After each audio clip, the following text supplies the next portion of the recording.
तो आदाब, नमस्कार, गुड इवनिंग, सत श्री अकाल। एक बार फिर आप तमाम लोगों का स्वागत है क्राइम तक की कहानी के इस एपिसोड में। एक लंबे वक्त के बाद, क्योंकि पिछले 16 मई से अगर हम बात करें, कहानियां तो आपने लगातार सुनी लेकिन वो सारी रिकॉर्डेड थी।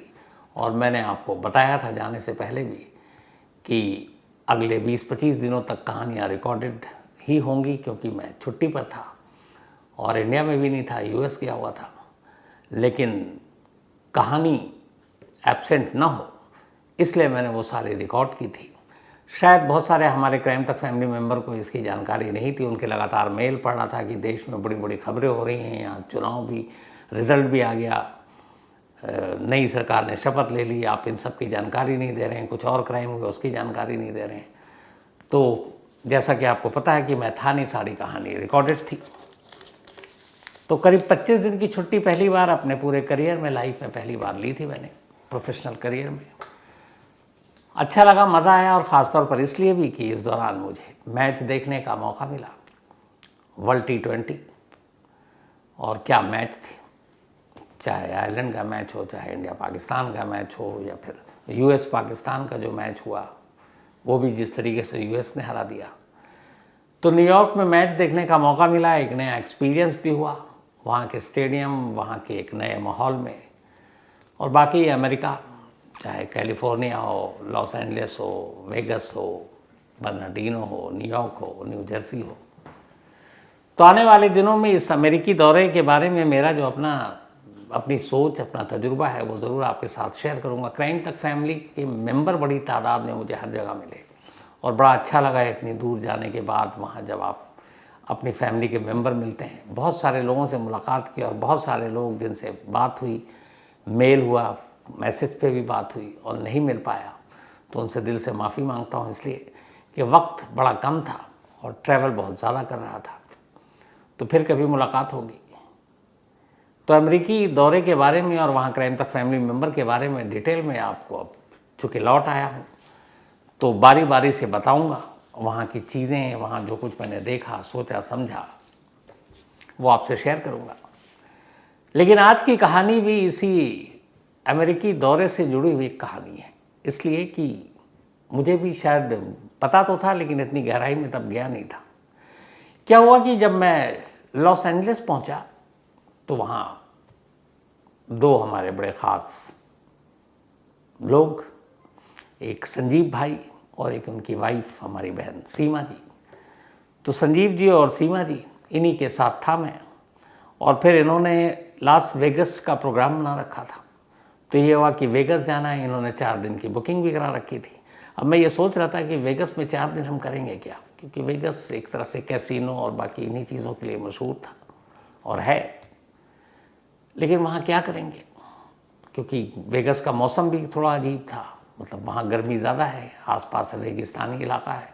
एक ज़माने में वेगस को कभी कहा जाता था डाकुओं का अड्डा, लेकिन अब वो टूरिज़्म और ख़ास तौर पर होटल इंडस्ट्री और कैसीनो इसी के लिए फेमस है। वीडियो गेम हो या फिर कैसीनो के ज़रिए सब कुछ चलता है। तो शुरू में बड़ा अजीब लगा था मुझे, 4 दिन क्या करेंगे, जब संजीव भाई ने कहा। लेकिन इसके बाद 4 दिन वहाँ रुका और 4 दिन के बाद मुझे लगा कि वाकई 4 दिन भी कम थे। क्यों कम थे वो भी आपको बताऊँगा, लगा ऐसा। लेकिन जब वेगस पहुँचा तो एक होटल में ठहरा। उस होटल का नाम, जो वेगस के अंदर होटल था, दुनिया में शायद और पता नहीं कहीं होता है कि नहीं होता है, कि लोग घूमने जाते हैं किसी शहर में, वेगस में लोग होटल में घूमते हैं। एक होटल दूसरे होटल के बिल्कुल आसपास कनेक्टेड है, होटल में आने जाने के लिए ट्रैम चलता है, आप उससे भी जा सकते हैं। और शहर छोड़ दीजिए, सिर्फ होटल घूमकर लोग वेगस से लौट आते हैं, क्योंकि हर होटल के अपना एक थीम है, अलग अलग तरीके से बना है। और सबसे बड़ी बात है कि हर होटल में कैसीनो है, वीडियो गेम है, जो लोग दूर दूर से खेलने आते हैं। तो हम जिस होटल में ठहरे उसका नाम था मैंडले बे, बहुत ही खूबसूरत होटल। और इस होटल की 58th फ्लोर, 58वीं मंजिल पर रुका था।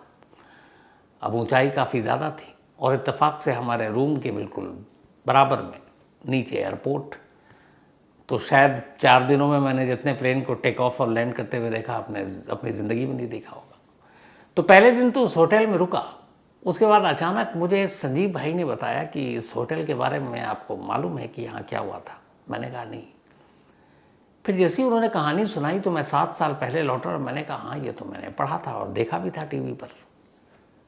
और उसके बाद मैं अचानक एकदम कि ये क्या है। एक्चुअल में जिस होटल में मैं ठहरा था उस होटल में 7 साल पहले एक ऐसा इंसिडेंट हुआ था जो अमेरिका की हिस्ट्री में इससे पहले कभी नहीं हुआ था। तो आज उसी होटल की पहले कहानी। मैंडले बे यही नाम है इस होटल का।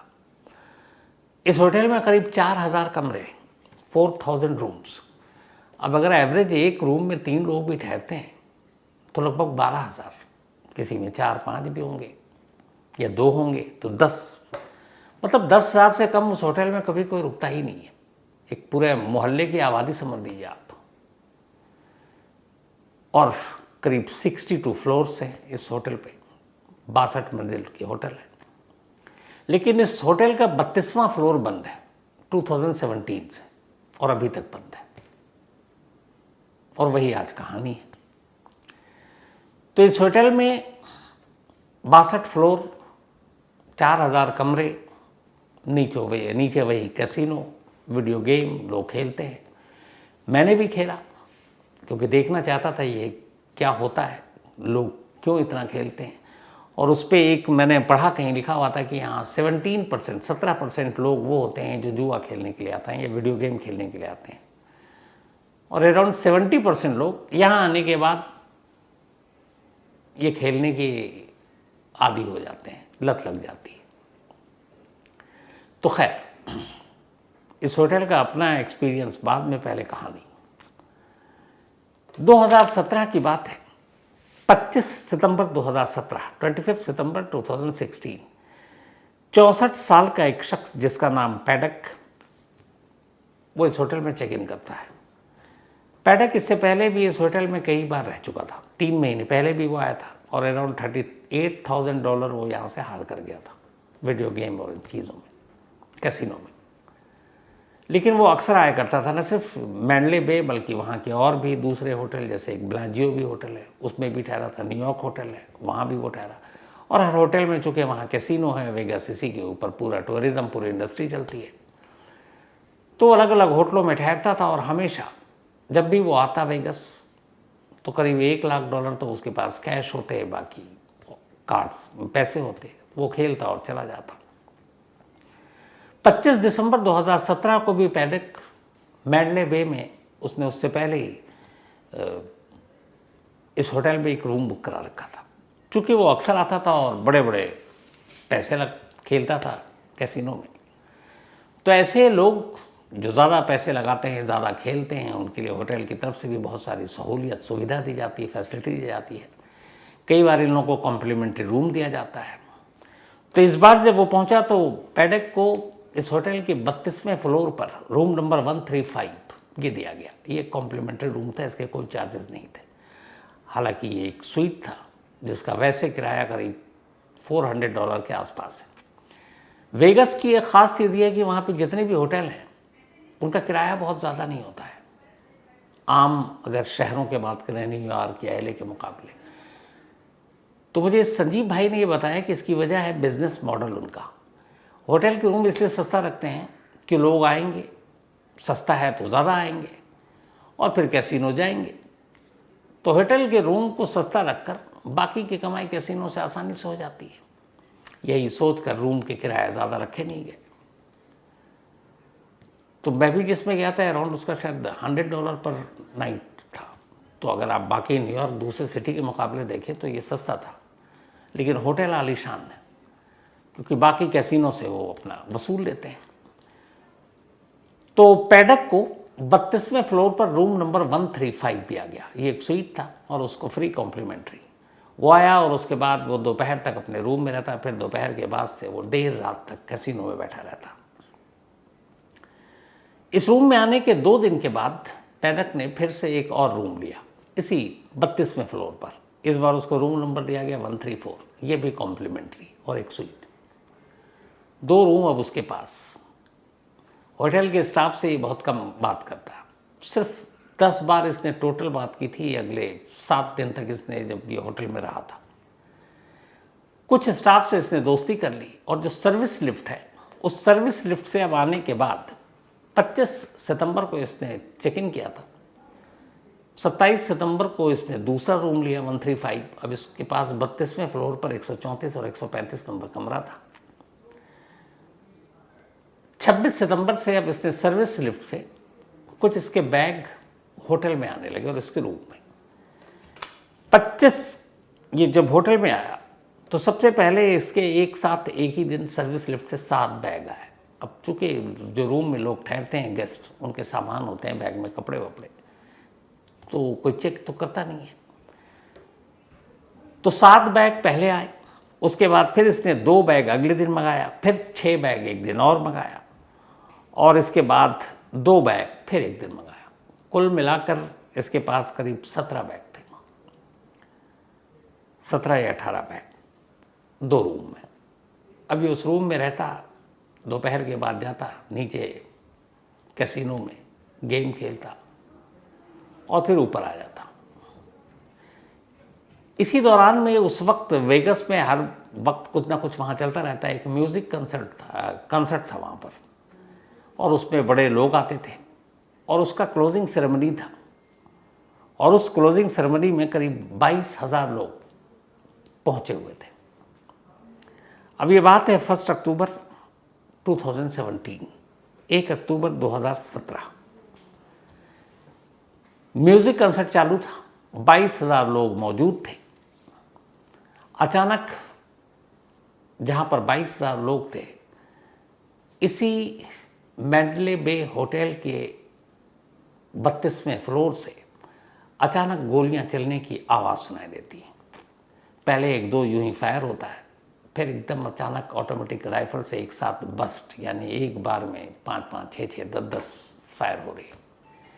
इस दौरान में वहाँ के जो सिक्योरिटी स्टाफ थे उन्होंने देखा, उन्हें लगा कि लोग गिर रहे हैं, गोलियां चलने की आवाज़ आ रही है। पैनिक इतना कि फिर सारे होटल के दरवाजे बंद कर दिए गए। उन्हें यह था कि शायद हमलावर बाहर भी हो सकते हैं, ये एक टेररिस्ट हमला है, क्या है पता नहीं है।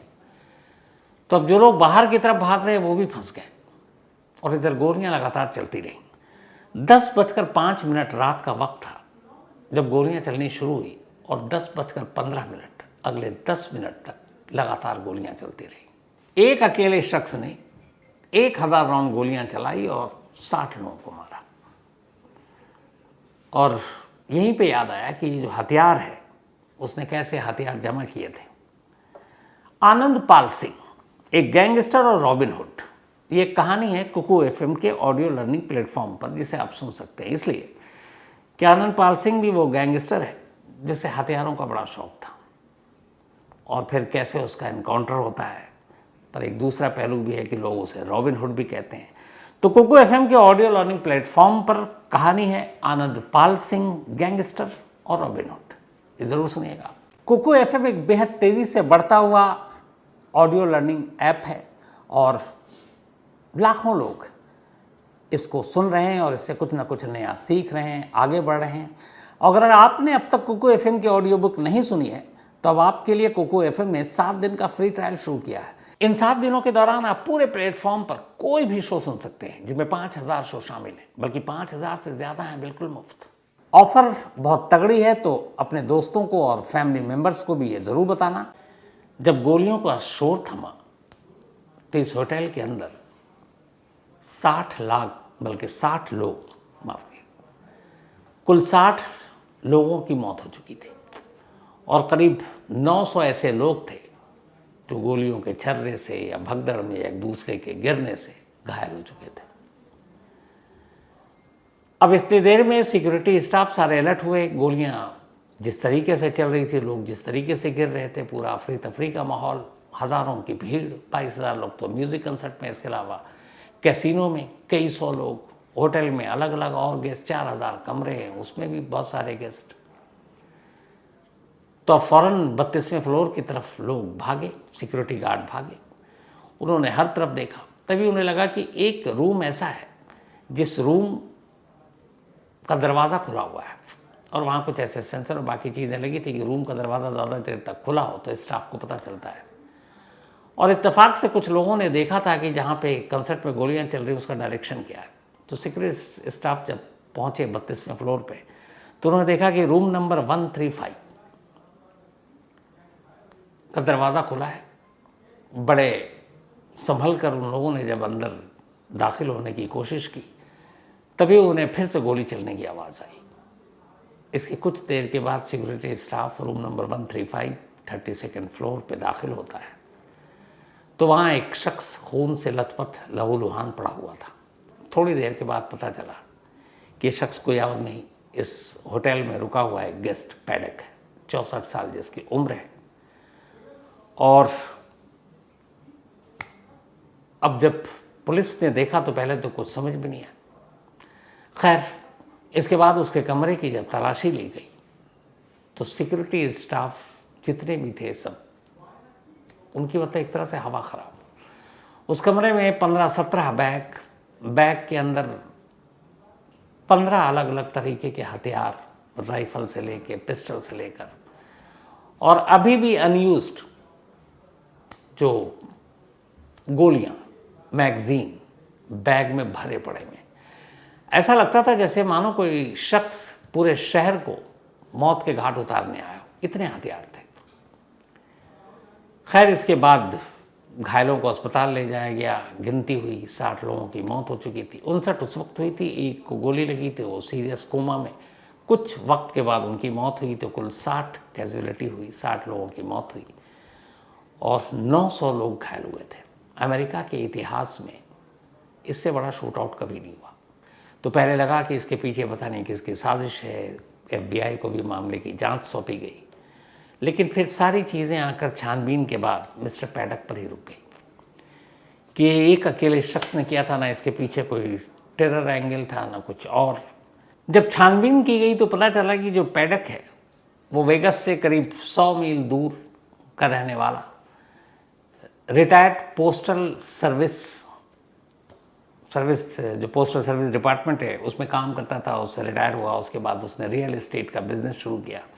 उसके पास ठीक ठाक पैसे थे और हर 3 महीने में वो वेगस के अलग अलग होटल के अलग अलग कैसीनो में पहुंच जाता था और वो वीडियो गेम एक तरह से जो है उस पर खेलता, उस पर अपने पैसे लगाता, जीतता हारता। जब भी पहुंचता करीब $1 लाख तो कैश लेकर जाता, बाकी उसके पास कार्ड होता। चूँकि ये वीडियो गेम वहाँ पर अकेले आप बैठ के खेलते हैं तो इसलिए आपको कोई ज़्यादा जानता नहीं, आपके कोई पार्टनर नहीं होता। लेकिन उसने ऐसा क्यों किया, ये एक बड़ा सवाल था। शुरुआत में बहुत सारी चीज़ें आई, टेरर एंगल आया, फिर आया साजिश के पीछे कई और लोग हो सकते हैं, ये भी आया कि शूटर एक से ज़्यादा है। लेकिन फिर FBI की जो पूरी जांच हुई और उस जांच की जो आखिरी रिपोर्ट 2019 में आई, 2 साल के बाद, जो पैडक है उसके तमाम, उसकी 2 शादी हुई थी, दोनों बार डिवोर्स हो गया था। उसके बाद एक उसकी लास्ट में गर्लफ्रेंड थी। गर्लफ्रेंड और बाकी जितने भी करीबी लोग थे उनसे जब पूछताछ हुई तो FBI की जो फाइनल रिपोर्ट थी उसमें ये बताया गया कि इस शूटआउट के पीछे की असली वजह क्या थी, इस पर यकीनी तौर पर कुछ नहीं कहा जा सकता। लेकिन जितनी इंट्रोगेशन हुई, लोगों से पूछताछ हुई, उसमें एक चीज़ सामने आई, वो ये कि पैडक को कैसीनो में जाने और इस तरह के वीडियो गेम इसको खेलने की लत थी। हालांकि माली हालात उसकी ख़राब नहीं थी, रियल एस्टेट का बिजनेस था, वो मकान या फ्लैट ख़रीदता बेचता, उससे ठीक ठाक पैसे होते। यहाँ तक कि इस इंसिडेंट से पहले उसने अपने घर पे भी पैसे भेजे थे। तो फिर ऐसा क्यों? तो उसने अपनी करीबी और गर्लफ्रेंड से एक बात कही थी। वो अक्सर वेगस जाया करता था, उसे इसीलिए जाता था क्योंकि वहाँ कैसीनो है। तो वेगस में जो लोग ज़्यादा पैसे खेलते हैं वीडियो गेम पे और इन चीज़ों पर, उनको बहुत सारी सहूलियत दी जाती है। उनको वेगस में घूमने के लिए, होटल में ठहरने के लिए, जैसे मैंने कहा, फ्री स्वीट, अलग से उनकी और खातिरदारी होती है। तो इसका मानना था पैडक का कि जिस तरीके से वो आता है और इतने पैसे खर्च करता है, उसके मुकाबले जो VIP और इस तरीके के बड़े दांव खेलने वाले जो लोग हैं, होटल के लोग उनके साथ सही सलूक नहीं करते। मतलब आम लोग जो आते हैं वीडियो गेम और कैसीनो में जो भी खेलने के लिए, उनमें और जो बड़े दांव लगाने वाले लोग हैं, उन दोनों के बीच में जो फ़र्क होना चाहिए वो उतना नहीं है। तो एक तो ये था। दूसरा वो थोड़ा सा डिप्रेशन का भी कुछ शिकार चल रहा था। लेकिन ये चीज़ें उसने अचानक नहीं की, ये उसने पूरी प्लानिंग के साथ की। उसने करीब कहते हैं कि सारे जो हथियार थे वो लीगल तरीके से खरीदे थे, और ये हथियार उसने काफ़ी पहले से खरीदने शुरू कर दिए थे। बाद में उसने इन हथियारों को अलग अलग खेप में, अलग अलग सूटकेस में रखकर होटल तक मंगवाया, कमरे में ले गया। इतना ही नहीं, उसे ये भी पता था कि वेगस के इस मैंडले बे होटल में एक एनुअली सालाना म्यूज़िक कंसर्ट होता है, और वो शायद 27 सितंबर से शुरू होना था और 1 अक्टूबर को उसका क्लोजिंग सेरेमनी था। और क्लोजिंग सेरेमनी में एक बड़ा कोई सिंगर आया था, तो उसकी वजह से ज़्यादा लोग होते, करीब 22,000 लोग वहाँ पहुँचे थे। तो ये जब सारी जानकारी थी तब उसने इसी डेट में इस होटल के 2 सूट बुक कराए थे। तो ये सारी चीज़ें ये थी कि उसने ये अचानक नहीं किया, पूरी प्लानिंग के साथ की, तमाम आर्म्स एमुनेशन सब कुछ लेकर आया। 1000 राउंड, 100 राउंड नहीं, 1000 राउंड उसने गोलियां चलाई थी। ऐसा लग रहा था जैसे पता नहीं दिवाली के पटाखे कोई छोड़ रहा हो। तो ये सारी चीज़ें प्लानिंग के तहत उसने की, और थोड़ा सा उसका कुछ डिप्रेशन और बाकी चीज़ें थी। लेकिन वो नाराज़ था इस जो कैसीनो में आकर खेलने वाले लोगों के बीच में जो एक फ़र्क होना चाहिए, एक बड़े दाव एक छोटी रकम लगाने वालों में, उसको लेकर था कि उस हिसाब से होटल उन लोगों को तवज्जो नहीं देती। और फिर ये उसने सब कुछ किया। लेकिन FBI की रिपोर्ट में ये भी है कि इन सारी चीज़ों को करने के बाद उसने होटल के रूम में खुद को भी एक गोली मारी। हालांकि कोई सुसाइड नोट नहीं छोड़ा, जिसकी वजह से बहुत सारे ये थे कि सच ये है कि नहीं, आज भी उस पर पर्दा है। पर 2019 की FBI की फाइनल रिपोर्ट जो कोर्ट में सबमिट की गई और जो पब्लिक भी की गई, उसमें यही था कि वो शायद, उसमें भी है कि 100% यही रीज़न हो, ये हम नहीं कह सकते, लेकिन जितनी इन्वेस्टिगेशन की उसके मुताबिक यही है कि वो इस वेगस के तमाम कैसीनो और जो बड़े बड़े होटल्स हैं, क्योंकि उसी में कैसीनो है, उनके रवैये से वो नाराज़ था। लेकिन आप सोचिए कि एक शख्स इस नाराज़गी के चक्कर में 60 लोगों को मार देता है और करीब 900 घायल होते हैं। तो जब मैं इसी मैंडले बे होटल में पहुंचा तो मुझे ये कहानी नहीं मालूम थी कि, मतलब ये तो जानता था कि एक शूट आउट हुआ 2017 में, लेकिन यही मैंडले बे होटल है जिसमें मैं रुकने जा रहा हूँ, ये मुझे नहीं मालूम। वो तो संजीव भाई ने जब रिसेप्शन पे पहुँचे तब बताया, तो फिर मैं चौंक पड़ा। फिर मैंने पता किया तो पता चला 32nd फ्लोर, रूम नंबर 135, 134। अब क्राइम रिपोर्टर हैं तो फिर थोड़ा सा तो वो होगा कि उस फ्लोर पे जाया जाए, देखा जाए। लेकिन पता चला कि फिर मतलब फ़ौरन वो सारी चीज़ें रह गई कि 32nd फ्लोर तो बंद है। अब सोचिए कि एक होटल जिसमें 4000 कमरे हो, उसके एक फ्लोर पे कितने कमरे होंगे। लेकिन मालूम हुआ कि 1 अक्टूबर 2017 के बाद से ही ये 32nd फ्लोर अभी भी बंद है। आज 7 साल हो गए, हम 2024 में, और उस पर कोई नहीं जा सकता। फिर मैंने सोचा कि कुछ और रास्ता होगा वहाँ तक जाने का। तो इस होटल में अब चूँकि 62 फ्लोर है तो एक लिफ्ट का तो मतलब नहीं बनता, तो उन्होंने लिफ्ट का सिस्टम ऐसे कर रखा है कि सपोज़ 1 से 10 फ्लोर तक एक लिफ्ट होगी, 10 से 15, 16 तक दूसरी, उसके बाद उसी तरह बढ़ती जाती है। तो जैसे जहाँ मैं 58 फ्लोर पे था तो वहाँ 51 से शायद 59 तक की थी बस। तो मैं उस लिफ्ट से और किसी फ्लोर पे नहीं जा सकता था। लेकिन मैंने इस दौरान जहाँ जहाँ ये लिफ्ट लगे तो हर फ्लोर को तो नज़र आ गया मुझे यहाँ है, लेकिन किसी भी जगह पर 32nd फ्लोर लिखा दिखाई नहीं दिया, और 32nd फ्लोर पर जाने का कोई और रास्ता नहीं था। तो उस फ्लोर पर तो जा नहीं पाया। लेकिन जब ये कहानी सुनी तो उसके बाद फिर मैंने ये देखा कि आखिर क्या है ये वीडियो गेम के नाम पर कैसीनो में क्या कुछ होता है। और वहाँ 4 दिन में रुका। तो इसको जानने के लिए कई वीडियो गेम, जैसे 2-3 बड़े इंटरेस्टिंग हैं, एक मिस्टीरियस लैम्प हो या फिर गोल्डन फिश हो, और पता नहीं एक ब्लैक जैक, शायद बहुत सारी मशीनें, उस पर दिन रात लोग बैठे रहते हैं। वहाँ के वेगस के किसी भी कैसीनो में आपको कोई घड़ी दिखाई नहीं देगी ताकि टाइम का पता ही नहीं चले, चाहे वो सुबह हो, रात हो, दोपहर हो, शाम हो, आपको हर वक्त लोग मिल जाएंगे वहाँ खेलते हुए। जब मैंने पता किया कि वेगस में ये जो कैसीनो और ये जो पूरा वीडियो गेम है ये इतना पॉपुलर क्यों है, इतने लोग क्यों आते हैं पूरी दुनिया से। तो इनका अगर आप बिजनेस देखें, जो 2023 की एक रिपोर्ट है उसके मुताबिक जो रेवेन्यू है सिर्फ वेगस के कैसीनो का $10 बिलियन, $10 बिलियन एक साल का। 2023 का ये लास्ट है। अब आप अंदाज़ा लगाइए $10 बिलियन कितना होता है। और वेगस बहुत ज़्यादा कोई बहुत बड़ा शहर नहीं है, बहुत ही छोटा सा शहर है। और सिर्फ इसी के लिए, मतलब ये होटल, ये दुनिया का इकलौता है जिसमें सिर्फ लोग होटल में घूमने के लिए जाते हैं, क्योंकि हर होटल में कैसीनो, आप कहीं भी जाइए, कहीं भी बैठ जाइए। तो आबादी कम, लेकिन पूरी दुनिया से टूरिज्म के हिसाब से देखें तो वेगस की अपनी जगह है और उसकी वजह ही कैसीनो है। तो आजमाने के लिए मैं भी कई मशीन पर बैठा था, कई वीडियो गेम खेला, और इत्तेफाक से एक वक्त मैं और संजीव भाई बैठे हुए थे। अब जिस मशीन पे या जिस वीडियो गेम पे बैठा था, मुझे 2-3 ये तो पता चल गया था कि क्या होता है मिस्टीरियस लैम्प और गोल्डन फिश, पर उस दिन जहाँ पे बैठा मुझे आइडिया नहीं था कि ये कौन सा है, लेकिन फिर भी बैठा हुआ था तो बटन दबा दिया, संजीव भाई ने पैसे डाल दिए।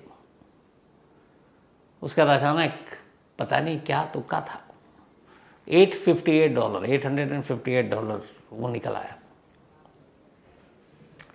तो कहते हैं कि यहाँ सब नसीब का खेल है, लेकिन इन 4 दिनों में जो मैंने पाया वो ये है, और जो भी वहाँ रेगुलर जाते हैं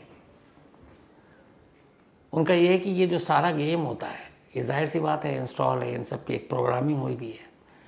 तो लोग जीतते तो हैं, लेकिन असली जीत कैसीनो चलाने वाले की होती है, उन होटल वालों की होती है, क्योंकि हर गेम का एक फॉर्मेट है, हर गेम की एक प्रोग्रामिंग है। तो प्रोग्रामिंग के हिसाब से कब कौन कितनी दिन भर में वो जिताएगा और कितनों को हराएगा वो सब तय होता है। तो मान के चलिए कि ऐसी जगह पर जाने के बाद लालच में इंसान बर्बादी होता है और कुछ नहीं होता। तो ये थी उसी मैंडले बे की, वेगस की कहानी। इस दौरान में मैंने जैसा कहा कि अभी लौटा हूँ और अभी जेट लैग भी है, क्योंकि कल ही आया हूँ और दिन रात का सारा उलट पुलट हो चुका है। तो धीरे धीरे अब थोड़ा सा नॉर्मल होऊंगा, फिर नॉर्मल कहानी की तरफ भी आऊँगा। जो रिकॉर्डेड कहानियाँ थी अब लाइव, तो बर्थडे विशेज़ और मैरिज एनिवर्सरी इसका सिलसिला भी अब कल से शुरू कर दूँगा। और अमेरिका में क्राइम तक फैमिली मेम्बर, अमेरिका का तजुर्बा, वो भी आपके साथ कल से अलग अलग शेयर करूँगा। लेकिन आज इस कहानी और इस कहानी के लिए ख़ासतौर पर संजीव भाई, सीमा जी, आप दोनों का शुक्रिया। आपने जो कंपनी दी वाकई उसका शुक्रिया, बड़ा अच्छा लगा। इसके अलावा परमिंदर रसिया एंड फैमिली, परमिंदर साहब थैंक यू सो मच। और ख़ास तौर पर गूगली जी नमस्कार, थैंक यू सो मच। बड़े अच्छे आप लोग मिले मुझे वहाँ। नितिन जॉली उर्फ सनी भाई, सोनी भाई, थैंक यू नितिन भाई। आपने जो देखा, मतलब नितिन के बारे में क्या बोलूँ आपको। मैं जहाँ था वहाँ से करीब 2 घंटे की ड्राइव थी, और ये सिर्फ 5 मिनट के मिलने के लिए 2 घंटा ड्राइव करके पहुँच गया। तो नितिन भाई, आपकी वाइफ, दोनों का दिल से शुक्रिया। साथ ही कुलविंदर पाजी न्यूयॉर्क में मिले और इन्होंने मुझे इंडिया आयरलैंड का मैच दिखाया, लेकर गए। Thank you so much. आप और आपका पूरा परिवार वाकई बहुत ही अच्छे लोग हैं आप, दिल से शुक्रिया कुलविंदर पाजी। इसके अलावा Nanda family ji, thank you so much. तो इन सब के बारे में भी जिक्र करूँगा, और बहुत सारे लोगों से जो नहीं मिल पाया उनके बारे में भी जिक्र करूँगा, और आपको अपने अमेरिकी यात्रा के बारे में बताऊँगा कुछ दिलचस्प चीज़ें भी आने वाले दिनों में। तो आज कहानी में इतना ही, क्योंकि 25 दिन के बाद, शायद 25 ही दिन हुए लौटा हूँ, और आज दोबारा से कहानी शुरू। तो लास्ट में आपको वापस एक बार फिर से याद दिला दूं कि डिस्क्रिप्शन में जो लिंक है वहाँ कुकू FM डाउनलोड करके कुकू FM में 7 दिन का फ्री ट्रायल शुरू किया है। इन 7 दिनों के दौरान आप पूरे प्लेटफॉर्म पर कोई भी शो सुन सकते हैं, जिसमें 5000 शो शामिल हैं, बल्कि 5000 से ज़्यादा हैं बिल्कुल मुफ्त। तो आज कहानी में इतना ही। कल से अब आपसे मुलाकात होगी रोज़ाना, मतलब संडे छोड़कर। तो तब तक अपना और अपनों का ख्याल रखिएगा। Thank you very much.